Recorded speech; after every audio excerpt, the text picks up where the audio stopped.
Yeah, so like for me, I grew up in Catholic school, and our troop mother was like a very trad wife. I feel like my particular experience with Girl Scouts, it was not the same as some other people's, because like I ask friends who were in Girl Scouts with other troop moms, and some of them had really cool stories like, oh, like my troop mom was really into botany. So we got to learn about all the flower languages and what flowers were poisonous. Alias, what did you learn? I learned that if you burn lasagna before your husband gets home, you might not have a husband anymore. Oh. Yeah.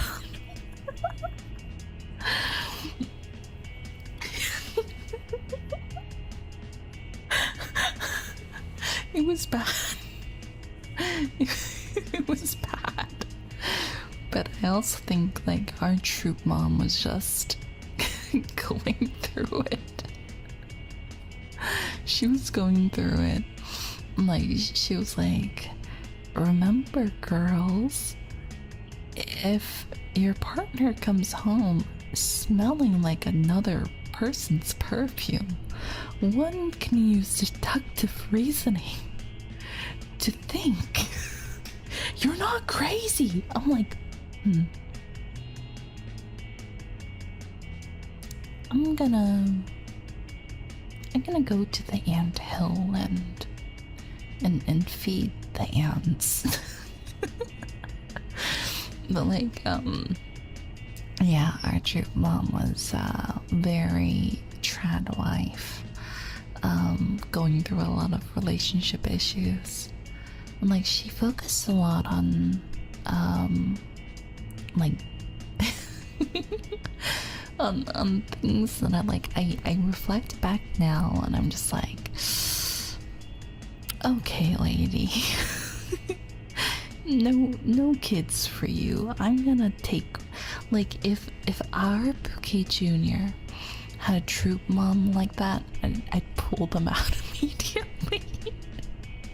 Like, okay, Jessica, I know you're going through a lot, but Bouquet Jr. does not need to go through it with you. Thank you. The Scouts gave me some of the best and worst memories. I hear that. I hear Boy Scouts was really traumatizing for a lot of young kids. I mean, like, you guys had to do quite a lot. I still remember, like, what's it?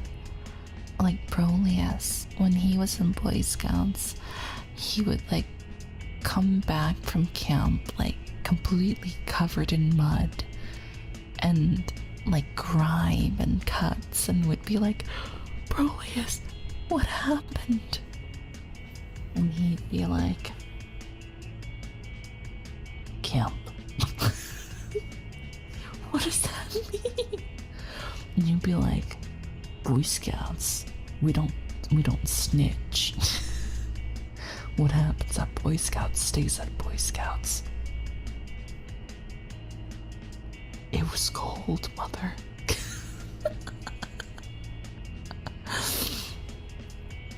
Yeah, you can feel the trauma. Oh, the Eagle Scouts project. I know exactly what you're talking about. Oh my goodness.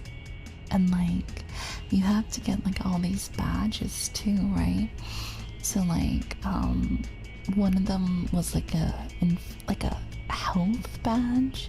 Any Boy Scouts in chat, if you guys know what I'm talking about, it's like a little like health patch essentially, and it's like you get it if you're like, if you've helped someone. Yeah, a merit badge. Yeah. And so like, you get it after doing like a good act of service and helping someone's like health or first aid. Yeah. And so like I remember Brolius and his Boy Scout friends really wanted it.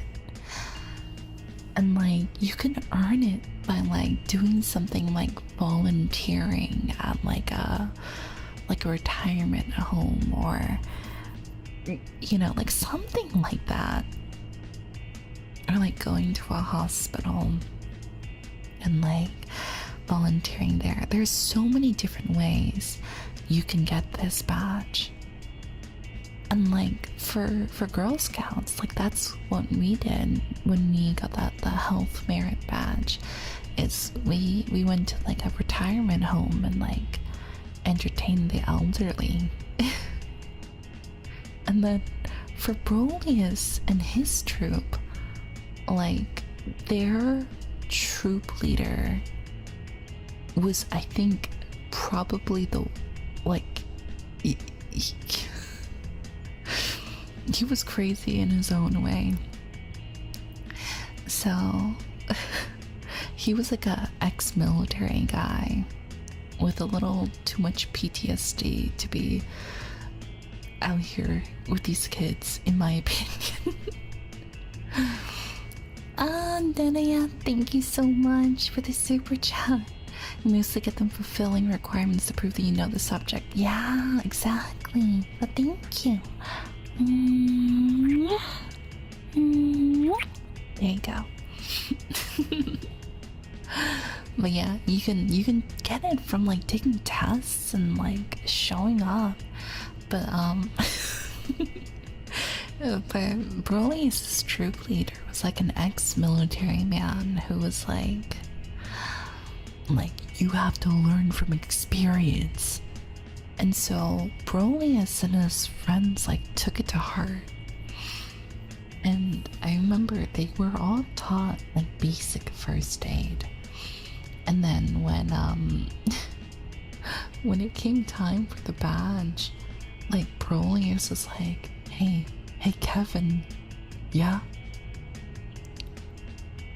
If I push you down these stairs and you break your arm, would you let me patch you up so I could get my badge? Sure.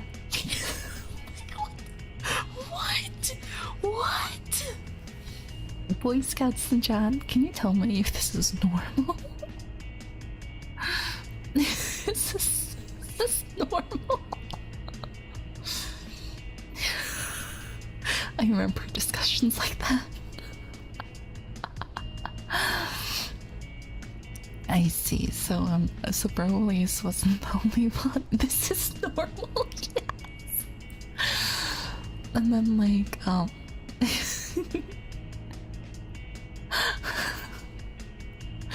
and so like, and then after Kevin fell and my brother patched him up, Kevin's like, okay, it's my turn.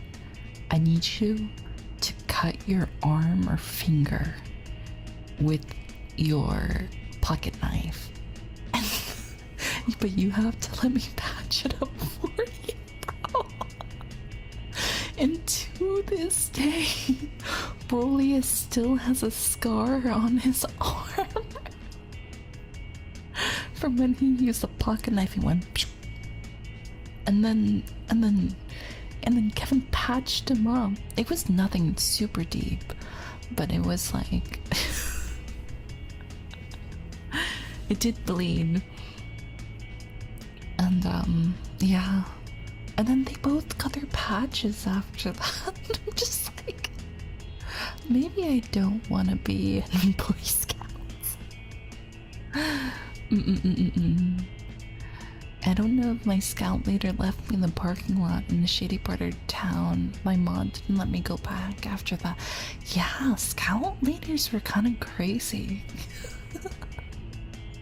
They were farming combat back. It was funny because like, while this is all happening, like they're at like the scout leader's house, right? And like Nickelback and like Daughtry is like blasting on the speakers. Like, I'm here without you, baby. Do do do do do do do. Like very divorced dad arc kind of music. Like there was a lot of Nickelback, a little Daughtry. And I remember like going to the house to pick up Alias with my mom. And then my mom's like, oh, Jesus, Yesu Cristo. I'm like, what's wrong? And then she like looks at me and she's like,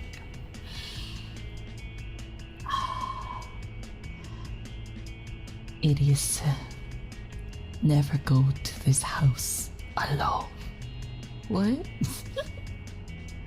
What? And she got it off the vibes and the music. She was like, oh, he is going through it.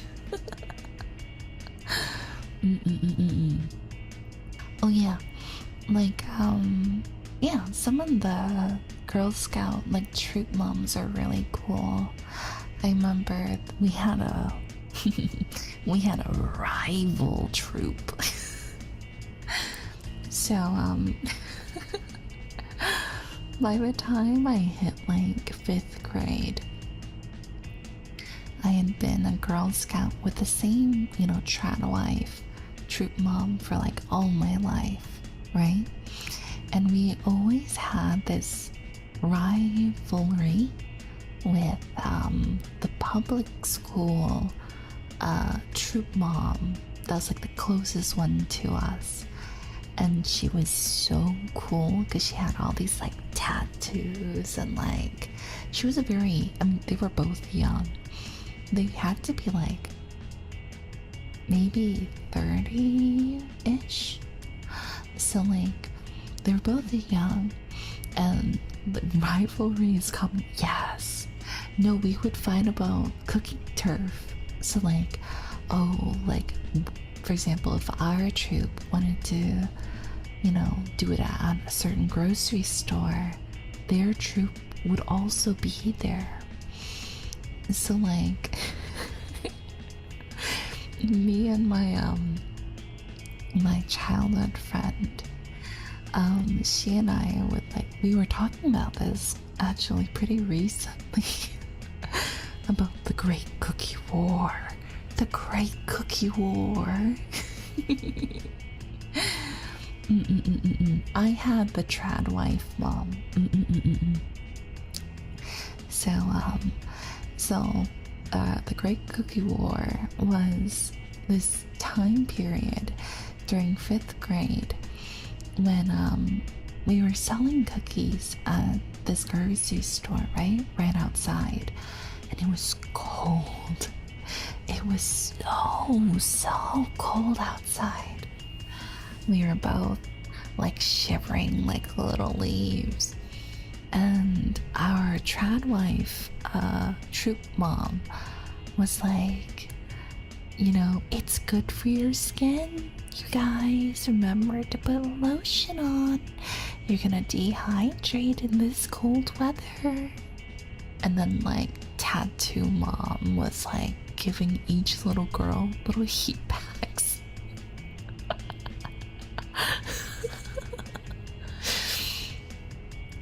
And then she looked at us with such pity and was like, do you girls want some heat packs? And of course we all said yes. And and then our troop mom was like, if you accept those heat packs, I'm not gonna get you guys KFC after. KFC? Whoa, you're packing the big guns. KFC's expensive. Jeez. And so we gave the heat packs back.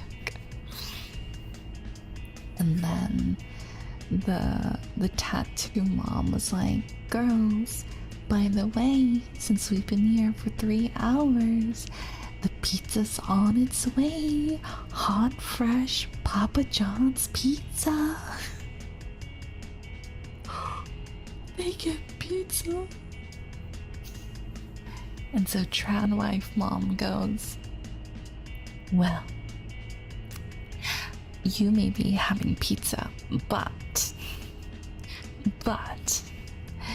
we have, we have KFC boxes, and on top of that, girls, I will let each and every one of you get one snack from the vending machine. You can get any candy you want. And so, like, the cookie wars continued. And so we're selling and like, and eventually the pizza came for the other troop, and it smelled so good, and like it like wafts, you know. All the girls are starving and cold, and then our troop mom was like, you can eat pizza after we sell out of cookies. Or not pizza, KFC, after we sell out of cookies. And so we're like desperately trying to sell these cookies because we want to eat. And then Tattoo Mom was like, if you don't sell out of cookies today, we can try again tomorrow. There's no rush. What matters is that you girls are learning and that a cookie a day can help a family tomorrow. Remember, proceeds are going to charity, so we need to really consider these. And so, like, we're going back and forth, and then, like, eventually, like, trad wife troop mom was like looking at how many we have left, and of course we're all starving, so we have no energy to sell. And so she's like, okay, you guys can eat. And she like left us alone at her little cookie base and to go get the KFC. And then we had no troop mom. But here's the thing, we didn't have the key to the box of money, so we couldn't sell because we couldn't give change. And so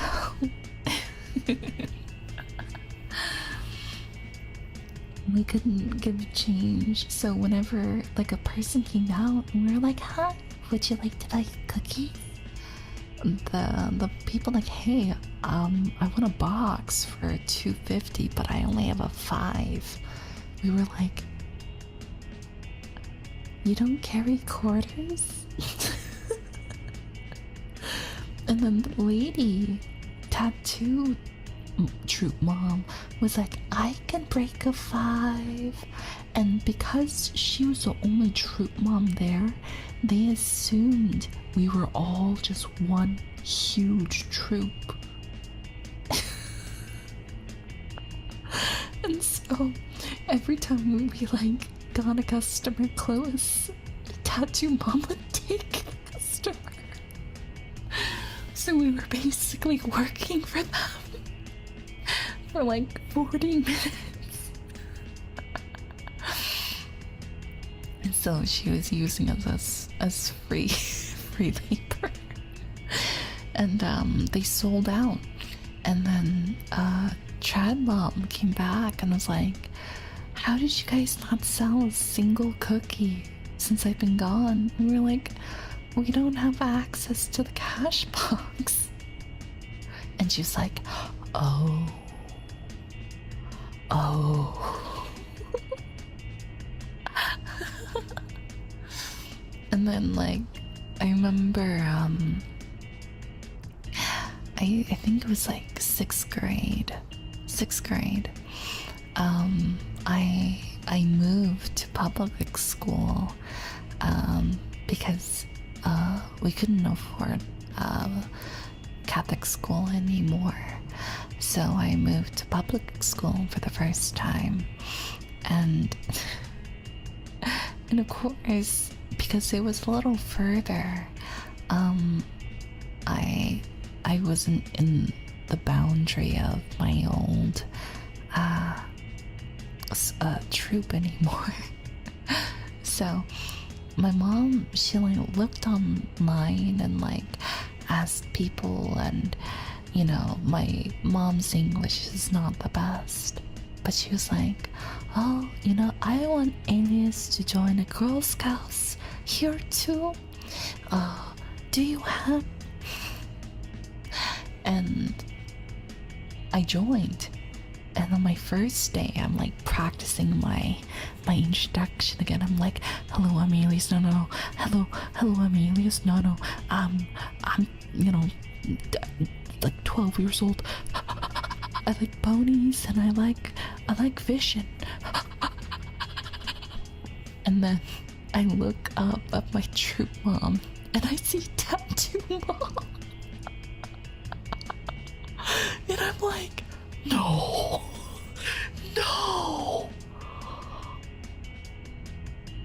The enemy.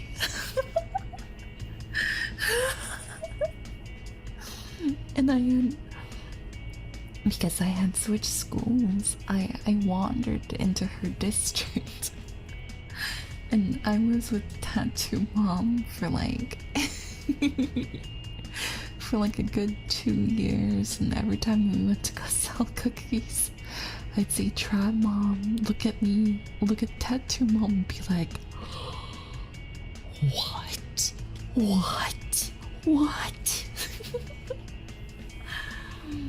Yeah, I sell my whole team.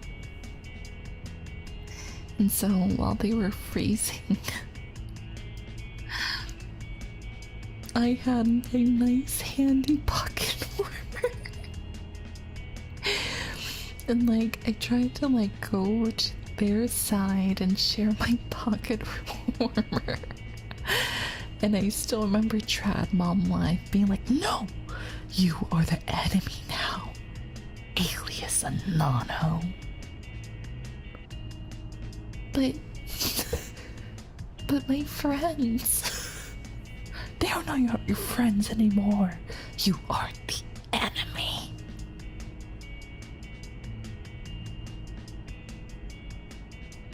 Okay.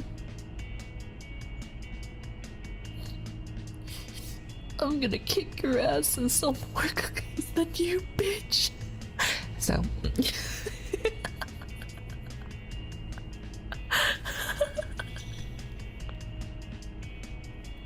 That is my story of the Great Cookie War. And also, please, don't forget to like, subscribe, and comment.